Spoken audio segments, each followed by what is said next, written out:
Hello বন্ধুরা, সকলে কেমন আছেন? আশা করি আপনারা সকলেই অনেক ভালো আছেন। চলে আসলাম আরো একটি গুরুত্বপূর্ণ ভিডিও নিয়ে। টাইটেল আর থাম্বনেল দেখেই হয়তো অনেকটা আন্দাজ করতে পারতেছেন যে আজকের ভিডিওটি কি বিষয়ে। হ্যাঁ ভাই, আজকের ভিডিওটি হলো GPX Demon 250 বনাম ইয়ামাহার দুইটি বাইক, ইয়ামাহা R15 ভার্সন 4 এবং FZS 250, এই তিনটি বাইকের মধ্যে আজকে তুলনা করব। আমি এর আগে CF Moto এর বাইক নিয়ে কিছু ভিডিও বানানোর কারণে অনেক পাবলিক আমাকে দালাল বলেছেন, তাই ওই সমস্ত ভাইদেরকে বলতেছি আপনাদের জন্য সুখবর। কারণ হচ্ছে এখন আমি CF Moto এর পাশাপাশি GPX Demon'েরও দালালি শুরু করেছি। যদি আপনাদের কাছে আমার দালালি খারাপ লাগে তাহলে আমার কিছুই করার নাই। কারণ হচ্ছে আমি ওই সমস্ত মানুষদের জন্য দালালি করি যারা রোজকার মানুষ, যারা ভ্যালু ফর মানি খোঁজে। আপনারা যারা লাখ লাখ টাকার মালিক, আপনাদেরকে কিছুই বলার নাই। কারণ হচ্ছে আপনারা 2 টাকার জিনিস 20 টাকায় কিনতে পারেন, আপনাদের এতে কিছু যায় আসে না। তো যাই হোক, শুরু করছি আজকের ভিডিওটি শুরু করার আগে আপনাদের সকলের কাছে আবেদন করব, আপনারা যদি আমার চ্যানেলের মধ্যে নতুন হয়ে থাকেন এবং আমার কথাগুলো যদি আপনাদের মনের কথার সাথেও মিলে যায়, তাহলে অবশ্যই চ্যানেলটিকে সাবস্ক্রাইব করে পাশে থাকবেন।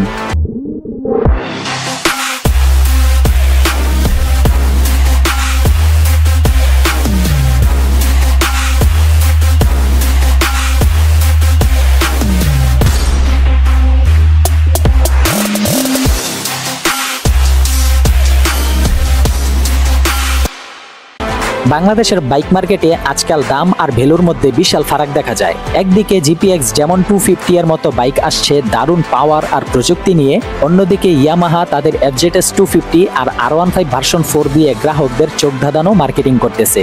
আজকের ভিডিওতে আমরা এই তিনটা বাইকের মধ্যে তুলনা করব আর সাথে ফাঁস করব ইয়ামাহার লুকানো প্রতারণা। শুরুতেই কথা বলবো GPX Demon 250 এই বাইকটিকে নিয়ে। এই বাইকটি হলো থাইল্যান্ডের একটি বাইক এবং খুবই স্পোর্টস বাইক, আর এর ইঞ্জিনটাও হলো অনেক পাওয়ারফুল।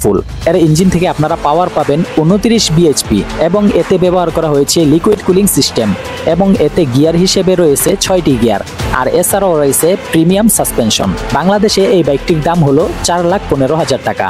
আর অপরদিকে ইয়ামাহা FZS 250, এই বাইকটি দেখতে নেকেড কমিউটার হলেও এটাকে ইয়ামাহা 250cc নামে চালায়, কিন্তু বাস্তবে এর ইঞ্জিনটা হলো এয়ার কুলিং সিস্টেমের ইঞ্জিন, আর এর ইঞ্জিন থেকে মাত্র 20 হর্স পাওয়ার পাওয়া যায়, আর এতে রয়েছে মাত্র 5টি গিয়ার।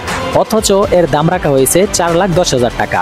এখন অনেকে বলবেন দাম তো GPX Demon'ের থেকে 5,000 টাকা কম আছে, তাহলে সমস্যা কোথায়? দেখেন ভাই, GPX Demon সেই বাইকটি হলো 250cc-র বাইক, আর এটাও নাকি 250cc-র বাইক। তাহলে GPX Demon'ের ইঞ্জিন থেকে পাওয়ার পাওয়া যায় 29 bhp, তাহলে এটার থেকে মাত্র 20 bhp পাওয়ার কেন পাওয়া যায়? এমন তো না GPX Demon খায় বেশি আর FZS 250 খায় কম। দুইটার ইঞ্জিনই যদি 250 পাওয়ারের হয়ে থাকে তাহলে সর্বোচ্চ 300-400 এদিক সেদিক হতে পারে, কিন্তু একটা দেয় 29 bhp, আরেকটা দেয় মাত্র 20 bhp।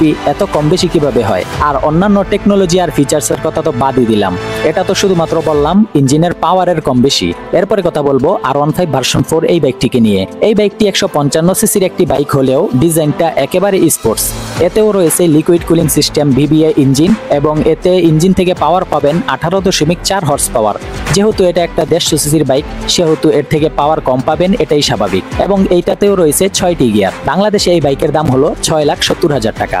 আচ্ছা, আপনারা এইটার উত্তর দেন যে R15 ভার্সন 4 এই বাইকটিতে এমন কি আছে যেটা GPX Demon 250-তে নেই? R15 ভার্সন 4-তে যা কিছু আছে তার সবকিছুই কিন্তু GPX Demon-এর মধ্যে রয়েছে। এখন অনেকে বলবেন R15 দেখতে সুন্দর, তাহলে আমার কথা হলো GPX Demon এই বাইকটা কি দেখতে অসুন্দর? উল্টো R15-এর থেকে আরো বেশি লুকসে আরো বেশি সুন্দর। এছাড়াও আর আসল কথা হলো GPX Demon এই বাইকটি হলো 250cc-র বাইক, আর R15 ভার্সন 4 এটা হলো 155cc-র বাইক। তাহলে কথা হলো 155cc-র বাইক 250cc এর থেকে বেশি হয় কিভাবে? তাও 1-2 টাকা বেশি না, একদম 2,55,000 টাকা বেশি।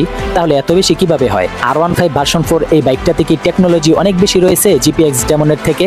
উল্টো আরো কম। অন্য বাইকের বেলায় দেখেন, যদি 125cc কোনো বাইকের দাম 2 লাখ করা হয়, তাহলে দেখবেন দেশে একটা আন্দোলন শুরু হয়ে যাবে। সবাই বলবে 150cc-র দাম দিয়ে 125cc কেন কিনবো? আর যদি কেউ কিনে তাহলে সবাই মিলে তাকে পাগল বলবে। তাহলে R15 ভার্সন 4 এই বাইকটা যে 150cc হওয়া সত্ত্বেও 300cc-র দাম রাখতেছে, সেটাকে আপনারা কি বলবেন? এইটার উত্তর আপনারা অবশ্যই কমেন্টে জানাবেন। এরপরেও আবার ছোট্ট করে সরাসরি তুলনাটা বলি। GPX Demon 250 এই বাইকটি থেকে পাওয়ার পাবেন 29 bhp, FZS 250 এই বাইকটি থেকে আপনারা পাওয়ার পাবেন 20 bhp, আর R15 ভার্সন 4 এই বাইকটি থেকে আপনারা পাওয়ার পাবেন 18.4 1.4 বিএইচপি। পাওয়ারের দিক দিয়ে জিপিএক্স ডেমন 250 সুস্পষ্টভাবে এগিয়ে রয়েছে। আর প্রযুক্তিতে জিপিএক্স ডেমন এই বাইকটিতে ব্যবহার করা হয়েছে liquid cooling system, double disc FI এবং এবিএস। আর এই বাইকটির এফআই হলো ইএফআই মানে ইলেকট্রিক ফুয়েল ইনজেকশন। আর এছাড়াও রয়েছে টিএফটি মিটার। এরপরে এফজেডএস 250 এই বাইকটিতে রয়েছে পুরনো এয়ার কুলিং টেকনোলজি এবং এফআই রয়েছে, এবিএস আছে আর কিছু বেসিক ফিচার্স। এরপরে R15 ভার্সন 4 এটা হলো বিবিএ এবং এবিএস আছে, এফআই আছে কিন্তু সিসি কম। মানে R15 ভার্সন 4 এটাতে সবকিছুই আছে কিন্তু আসল কথা হলো এটার সিসি কম। আর দামের বেলায় জিপিএক্স ডেমন 250 এর দাম হলো 4,15,000 টাকা, এফজেডএস 250 এই বাইকটির দাম হলো 4,10,000 টাকা, আর R15 ভার্সন 4 এর দাম হলো 6,70,000 টাকা। তো দেখতেই পেলেন ইয়ামাহার বাইকগুলোর দামে অনেক বেশি অথচ প্রযুক্তি আর পাওয়ারে অনেকটা পিছিয়ে। এটা তো একটা দেখলেন প্রমাণ। এরপরে চলুন দেখি ইয়ামাহার আরো জালিয়াতি, ইয়ামাহার প্রতারণা আর কোথায় কোথায় রয়েছে। 1 নম্বর প্রতারণা হলো লোকাল অ্যাসেম্বল থাকা সত্ত্বেও তারা দাম কমায় না। ভারতে R15 ভার্সন 4 এর দাম হলো 2 লাখ টাকারও কম, বাংলাদেশে সেটা 3 গুণেরও বেশি, প্রায় 6,70,000 টাকা। কারণ হচ্ছে ইয়ামাহা লোকাল অ্যাসেম্বলিং করলেও দাম ঠিকই বাড়িয়ে রাখে। দ্বিতীয় প্রতারণা হলো এফজেডএস 250 নামে ভুয়া মার্কেটিং। শুনতে এই বাইকটা 250 সিসির হলেও পাওয়ার কিন্তু মাত্র 20 বিএইচপি, যা আসলে অনেক 200 সিসির বাইকের সমান। আর এতে কি ফিচার্স আছে জিপিএক্স ডেমনের তুলনায় সেগুলো আপনারা আমার চ্যানেলে ঢুকে এই বাইকগুলোর ভিডিও দেখলেই বুঝতে পারবেন। জিপিএক্স ডেমনের যত ফিচার্স আছে ইয়ামাহা এফজেডএস 250 এর তার অনেক কিছুই কম আছে, তবুও দাম ধরা হয়েছে 4,10,000 টাকা। অথচ আমি সিএফ মোটো যখন কম দামে ভালো জিনিস দিচ্ছে তখন আমি এটা নিয়ে ভিডিও বানালে কিছু দালাল পাবলিক, বোকা পাবলিক আসা আমাদেরকে বুঝাচ্ছে চায়না জিনিস ভালো না। তাহলে এখন জিপিএক্স ডেমন যে কম দামে ভালো জিনিস দিচ্ছে, এখন আপনারা কি বলবেন? জিপিএক্স ডেমনকে কি বলবেন যে থাইল্যান্ডের জিনিস ভালো না? এটা যদি বলেন তাহলে হাস্যকর। যদি মাথায় গিলু না থাকার কারণে এটাও বলেও ফেলেন তাহলে শুনে রাখেন থাইল্যান্ডেরও কিন্তু R15 বাইক আছে যেটাকে আমরা থাই ভার্সন নামে চিনি। এরপরে ইয়ামাহার 3 নাম্বার প্রতারণা হলো ব্র্যান্ড নাম দিয়ে লুটপাট। ইয়ামাহার ব্র্যান্ড ভ্যালু দেখিয়ে সাধারণ রাইডারদেরকে ঠকানো হচ্ছে। গ্রাহক ভাবে আমরা প্রিমিয়াম বাইক নিচ্ছি অথচ আসলে সেগুলো হলো প্রযুক্তি হলো সেকেলে। এরপরে 4 নাম্বার প্রতারণা হলো অতিরিক্ত ট্যাক্সের অজুহাত। সব সময় ইয়ামাহা বলে ট্যাক্স বেশি তাই দাম বেশি, কিন্তু জিপিএক্স, কেটিএম, সিএফ মোটো, হিরো, বাজাজ একই ট্যাক্স দিয়ে কিন্তু বাংলাদেশে বাইক ইম্পোর্ট করতেছে, তাই আবার সেগুলোর দামও তুলনামূলক অনেক কম। তাহলে কিভাবে তারা কম দামে দেয় রে ভাই? ওই কোম্পানিগুলোর মালিকরা কি বাংলাদেশের সরকারের কাছে মেবি দিয়েছে যে বিআই হিসেবে ট্যাক্স ভ্যাট মাফ করে দিছে? আসলে ইয়ামাহা বাংলাদেশের নিজেদের প্রফিটকে লুকাচ্ছে।